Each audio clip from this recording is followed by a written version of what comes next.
तर मित्रांनो पुन्हा एकदा स्वागत आहे आपलं गॅट सपोर्ट यूट्यूब चॅनलमध्ये।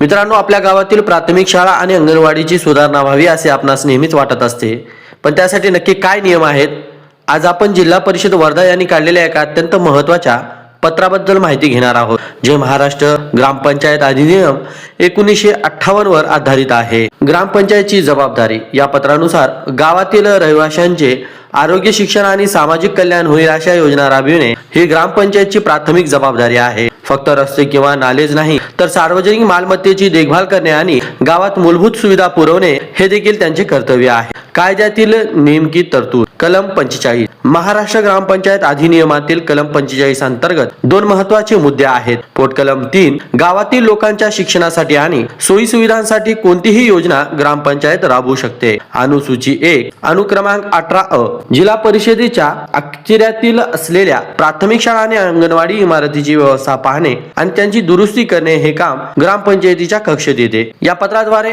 मुख्य कार्यकारी अधिकारी जिल्हा परिषद वर्धा यांनी स्पष्ट आदेश दिले आहेत की प्राथमिक शाळा आणि अंगणवाडीची वीज देयके ग्रामपंचायतीने भरावीत। यासाठी लागणारा खर्च ग्रामनिधी किंवा 14व्या वित्त आयोग निधीतून करावा। तसेच शाळाच्या इतर अत्यावश्यक गरजा पूर्ण करण्याची कार्यवाही त्वरित करावी। थोडक्यात सांगायचे तर गावातील शाळा आणि अंगणवाड्या डिजिटल किंवा सोयी सुविधांनी युक्त करायच्या असतील तर ग्रामपंचायत आपल्या हक्काच्या निधीतून हा खर्च करू शकते।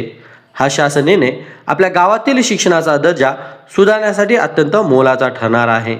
मित्रांनो, हे पत्र आपणास हवे असल्यास हे पत्र आपल्या शासन निर्णय व परिपत्रक या टेलिग्राम चॅनलवर उपलब्ध करून देण्यात आलेला आहे। त्या ठिकाणावरून आपण हे पत्र डाउनलोड करू शकता।